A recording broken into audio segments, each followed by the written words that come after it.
Hi Pisces, this is Pisces Hub. Welcome to my channel. So for today's video, gagawa tayo ng daily reading for Pisces para sa araw na ito gamit ang ating tarot card po. Okay, so alamin natin kung ano yung mga posibleng mangyari for Pisces sa araw na napanood niya to. Okay, this is timeless reading po. So wala po tayong specific timeline po. Kahit anong araw, buwan, taon mo ito napanood. Basta mag-resonate take lang, okay? So, reminder lang na ito ay general reading po. So, pwede pong mag-resonate sa'yo, pwede pong hindi, okay? And again, this is a timeless reading. So, kahit anong araw, buwan, taon, merong isang tao or pwedeng dalawa or kung sino man na parang meron siyang ibibigay. Okay? Or merong sasabihin, pero mostly parang ibibigay. Pisces. Okay? So, as I said, this is a timeless reading po. So, kahit anong araw, buwan, taon mo ito napanood. Basta tugma po sa'yo, mag-resonate sa sitwasyon niyo po, take lang. Okay? And wala po tayong gender specific. Babae, lalaki, LGBT man, ay pwede po sa feminine or masculine po na lalabas sa ating cards. Okay? Basta mag-resonate, take lang. Okay? So, alamin natin kung ano yung mga posibleng mangyari for Pisces sa araw na napanood niya to. Mga gabay, mensahe. Wow! The world. It's either this is a physical distance, kumbaga parang ibang lugar, kasi world siya eh. Or kung hindi naman, it's all about divine timing, universe, okay? Letting God do the rest, okay? Kumbaga, you just surrender. Okay? Kumbaga, you just go with the flow. Parang ganun. Okay? And everything happens for a reason, Pisces. Sinasabi ko yan sa inyo always. Okay? So, ano pa po yung message nyo po? Mga posibleng mangyari for Pisces sa araw na napanood niya to. Mga gabay, mensahe po para kay Pisces sa araw na napanood niya to. There's a Knight of Pentacles. Just ano lang, parang tiwala lang, Pisces. Okay? Feel mo parang matagal naman. Ilang araw na ako naghihintay, linggo, buwan, taon, parang wala naman. Okay? Pero, itong Knight of Pentacles na ito kasi, this is the slowest movement or action sa ating tarot deck. Okay? Pero, kahit matagal siya, Pisces, kahit mabagal, kahit slow yung process, pero sure siya na darating. It's like slowly but surely. Okay? Just ano lang, parang relax ka lang dyan. Okay? Surrender everything to God. And pag para sa'yo, para sa'yo. Okay? Pag para sa'yo, Pisces, para sa'yo. So, ano lang, parang gawin mo lang yung mga bagay na alam mong para sa'yo. Okay? Usual mong ginagawa. And kung ano man yung mangyari, kung ano man yung mga sitwasyon na darating, isurrender mo lahat sa ating Panginoon, Pisces. Okay, yun lang po. Yun yung ano dito. Kasi, pag para sa'yo, para sa'yo. Kahit ilang ano man to, kahit feel mo matagal to or anything, pag sinurrender mo sa ating Panginoon, Pisces, darating yung time na ibibigay, magugulat ka na lang, andyan na. Okay, so, don't wait for it. Just go with the flow, surrender mo sa ating Panginoon, and darating yung araw, in God's perfect time, ibibigay niya yung para sa'yo. Yun po yung dalawang meaning ng ating cards na nandito po, okay? So, ano po yung message niyo po? Pwedeng ito ay merong connection sa masculine energy. And this is so passionate. Naririnig ko yung word na passionate. Okay, fiery. Andun yung feeling na parang so excited, okay? Meron akong feeling na masaya, alam mo yun. Although, andun na yun, given na yung saya, Pisces, pero andun yung excitement, yung parang gigil, alam mo yun. Kasi ang tagal ng process or anything na hinintay mo, okay? Parang feeling mo hindi na darating, pero darating siya, Pisces. Okay, kahit ano man to, mapa-person man ito, or specific na situation or anything, matagal mong hiningi, matagal ka nag-pray nito, and feeling mo parang umabot sa punto na wala. Parang ganun, okay? So, pagdating nito, andun yung gigil, andun yung gusto ko talaga to, hinintay ko to, eto na yon, ganun, okay? Or there is someone na ganito yung gigil, ganito yung sobrang passion, alam mo yon, fiery feeling coming from this person towards you, Pisces, okay? Or you towards this person, okay? So, ano pa po ang message niyo po for Pisces sa araw na ito? Mga gabay, mensahe, mga posibleng mangyari for Pisces sa araw na napanood niya to.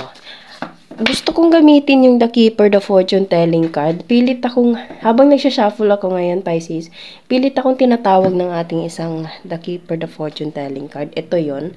Pero mamaya gagamitin pa rin natin to. Okay? Bigla akong tinawag ng The Keeper natin dito. So, pwede you're dealing with someone na older than you, okay? Or someone na, kung hindi naman older, parang marami na siyang karanasan sa buhay po. Knowledgeable, full of wisdom. Pwede pong ganun. Okay? So, shuffle muna natin to. Ano po yung message niyo po? Mga posibleng mangyari for Pisces. Bakit naman ganito? There's a despair, Pisces. Sino yung nalulungkot? Ikaw? Or you're dealing with some? Oh, so pwede din about sa trabaho din, Pisces. Okay, kasi yun nga sinabi ko, tagal mo tong hinintay. And meron tayo dito, una kong nakita tong not hiring. Ayan. Ayan siya. Okay, and meron tayo ditong cute na aso. So, kahit ganito yung nararamdaman mo, there is someone, pwedeng person or pet na andyan para sa'yo kahit anumang mangyari. Okay, so lumingon ka lang, Pisces, kung meron ka man dyang feeling mo na andyan siya para sa'yo. Give him, her, okay, a biggest hug, Pisces. And gagabayan this person ba to or pet is so loyal to you. Okay, kahit anumang mangyari. And then, feel ko nararamdaman mo to siguro recently lang, okay? Basta there's something na despair, okay? Pwedeng ito ay about sa specific person mo, okay? Or pwedeng about sa trabaho kasi meron tayo ditong not hiring. And naririnig ko din yung word na rejection po. Okay? So, pwedeng yan yung nararamdaman mo, Pisces, or you're dealing with someone na ganyan yung nararamdaman. So, ano pa po yung message niyo po? Toil and labor. Pwedeng about to sa trabaho, Pisces, you're not happy in your work. Okay? Or you're trying your best para lang alam mo yun, yung parang maka-survive lang sa araw. Okay? Or matagal ka nang naghahanap ng trabaho. Pwede pong ganun. Okay? So, medyo mabigat itong dalawang cards na nandito. So, ano pa po yung message niyo po for Pisces? So, feeling ko, itong nasa taas na nandito, ito yung parang biggest opportunity for you to come, to receive, Pisces. Okay? And, pwedeng ito yung nararamdaman mo ngayon. Or something na pasensya na medyo na nababahinga ko, pero hindi tumuloy, okay? So, there's something na big opportunity for you to come, Pisces. Okay, kasi meron tayo ditong coin. And ito yung nararamdaman mo. It's either kaka-lay off mo lang, kaka-end lang ng contract mo sa trabaho, or kung hindi naman, habang nagtatrabaho ka, parang hindi ka masaya, Pisces, okay? Or something na there is someone na parang, kasi meron tayo dito Knight of Pentacles, and papunta siya doon kay King of Wands. So, pwedeng ikaw to or you're dealing with someone na ganito, na sobrang passionate, sobrang, alam mo yun, ramdam mo yung intensity na excitement, naririnig ko din yung word na excitement, na galing sa'yo or papunta sa'yo, Pisces, okay? Pwedeng siya to, ito yung nararamdaman niya ngayon, okay? Or pwedeng ikaw po, yan yung nararamdaman mo ngayon.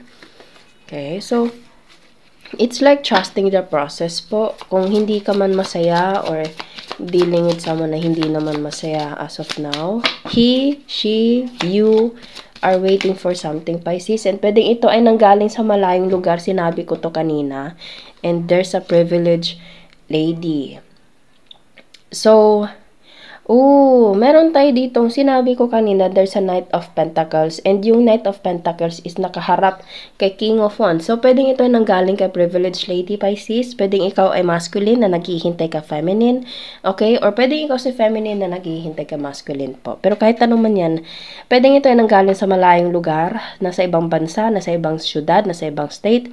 Kasi meron tayo ditong distant horizon and meron the world. Okay? Sinabi ko to kanina, pwedeng there's a physically distance po, okay? So, matagal-tagal na panahon, medyo slow yung movement, mabagal, okay?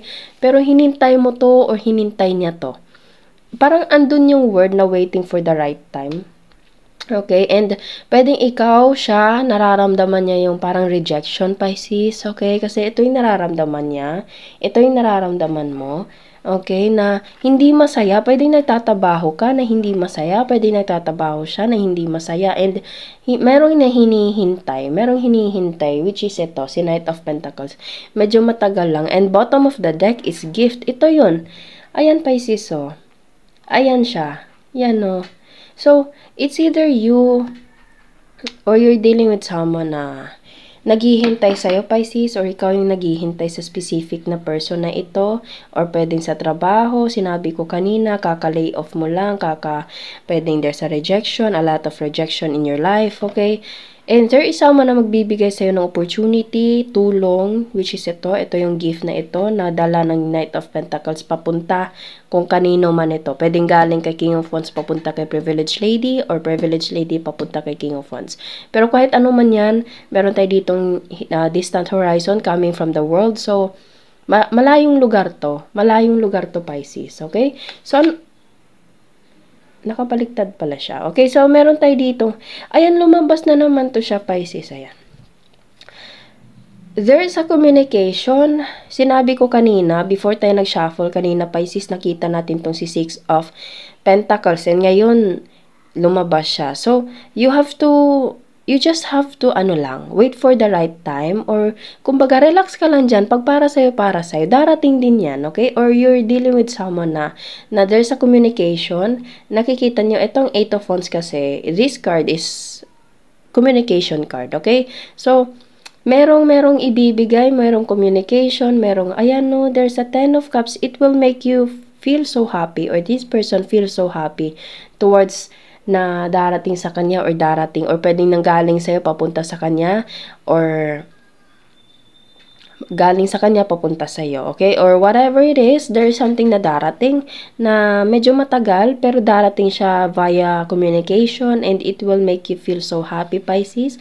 And meron tayo ditong 5 of Swords. You don't have to force anything. Pag para sa'yo, para sa'yo. Huwag mong ipilit, Pisces, okay?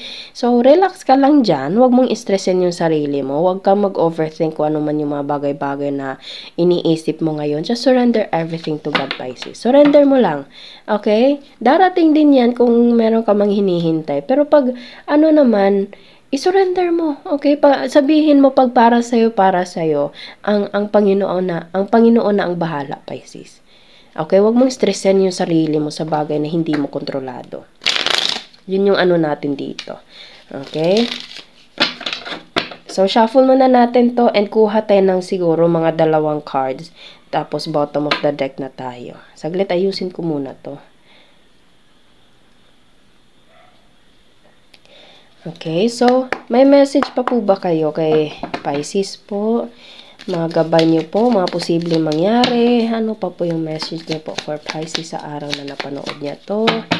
Mga gabay, mensahe po para kay Pisces sa araw na napanood niya to. There's a King of Pentacles, King of Money, Pisces. Okay, so there's a 2 kings right here. Pwedeng 2 tao to sila. You're dealing with someone na 2 masculine energy, and pwedeng you have to choose between the both of them, Pisces. Okay, kasi pareho silang merong dala. Meron silang dala papunta sa'yo. Ito si Knight of Pentacles, obviously galing kay King of Pentacles. Ito namang the gift dito is galing, kasi parang almost the same sila ng kulay, and ito naman is coin. So, there is someone na, Or pwedeng iisang tao lang din to sila, Pisces. This person or you is a career, independent person, okay? And, sige pa. Ano pa po? Ano po ito? Ano pa po yung message niyo po? Ito yun ayan despair. Okay. Isa pa. Ano pa po? May message pa po. Overthinking. A lot of overthinking, Pisces. A lot of something na, alam mo yun, mostly emotional and intellectual. Bottom of the deck. The Empress card. This is you. Okay? Or this is you, Pisces. Kung sino ka man dyan. Wala tayong gender specific. Okay? So, there is feel ko dalawang masculine energy yung nandito. And dalawa sila na nakikipag-communicate sa'yo. And merong isa sa kanila, Pisces, na parang hindi mo binibigyan ng oras. Naririnig ko yung word na oras, okay? Or pwedeng you're dealing with someone na dalawa yung dinidil and isa ka dun, and parang merong isa sa inyo na parang hindi nabibigyan ng sapat na oras, okay? And yung isa naman is nabibigyan, okay? So, pwedeng there's a third party, okay? Pero kung hindi naman, and wag naman sana, okay? Pwedeng ikaw yung namimili, Pisces. Ikaw yung namimili. You have a lot of option, okay? So, naririnig ko yung word na may the best man win. Ayun, may the best man win, Pisces. Okay? Pero kung sa trabaho man ito, kung sa love man ito, or pwedeng iisang tao lang din to sila, there is a person, it's either this is you, Pisces, or you're dealing with a person na nag-overthink, na there's a rejection, there's something na regret, okay? Na kumbaga babawi, okay, or matagal na panahon na hinintay, and pagkadating mo, magiging masaya siya, magiging excited siya, magiging excited ka, okay, kasi medyo matagal to. Nakikita ko yung airport, Pisces, and there is a woman na naghihintay sa labas. Okay. Meron ako nakikita, bigla, I don't know, hindi ko madalas to ginagawa, Pisces. Sa mga avid na nanonood sa ating channel, hindi ako yung nagvi-visual. Mostly naririnig ko, sinasabi ko may mga naririnig akong words. Pero, at this moment, Pisces, meron akong nakikita na parang labas ng building or something like parang para siyang almost the same as airport, or parang there's a terminal. Basta merong building na doon lalabas yung mga tao, and merong isang babae doon na nakatayo. Okay? And nakatingin doon sa may pintuan. Okay? So, pwedeng you're dealing with someone na naghihintay sa'yo, or ikaw yung naghihintay for someone, Pisces, and you will be so happy. This person will be so happy. Okay? And pwedeng there's a physical na gift na ibibigay sa'yo, or ikaw yung magbibigay towards this person. And merong isa sa inyo nakakaramdam ng ganito. Habang nagtatabaho, nalulungkot, overthinking, okay? A lot of things na kumbaga pumapasok sa isipan. Pero darating yung araw na there's a communication. Sinabi ko kanina, mayroong darating, Pisces, lalo na yung lumabas yung 6 of Pentacles kanina, yung giving, meron pa yung 8 of Wands na which is communication, okay? So, all you have to do, whatever the situation here, is you have to surrender everything to God. Pag para sa'yo, yun. Yun lang. Okay? So, wag mong stressin yung sarili mo, wag ka mag-overthink dyan. Surrender everything to God. And, tuloy lang ang buhay, Pisces. Tuloy lang ang buhay. Okay? In God's perfect time, ibibigay yung para sa'yo. Okay? So, kuha tayo ng mga initials, random words, kung sino or ano po yung mga konektado for Pisces sa araw na napanood niya ito. Ayan. So, meron tayo ditong trabaho and abroad. So, pwede meron trabaho and abroad, Pisces. Okay? And meron tayo ditong W, photos, company, mabait, madaldal, chinito, chinita, Chat, text, tawag, ayan o, yan yung kanina, Pisces. May dimple, mabait, madaldal, lover, pwede meron din connection sa love. Meron tayo ditong social media, yan yung chat, text, tawag, masipag, letter O, city, letter B, flowers, tahimik, connection, letter K, letter P, younger, letter V, and letter Z. Ayan. So, pwedeng nandito, pwede pong wala. It's okay lang po. Okay? So, yun po ang ating reading for Pisces sa araw na ito. Naway nag-resonate po. Huwag niyo po sanang kalimutan na mag-like at mag-subscribe po sa ating channel. And click the bell button, Pisces, para ma-notify po kayo sa next videos na i-upload natin. Okay? So, thank you, Pisces, and God bless!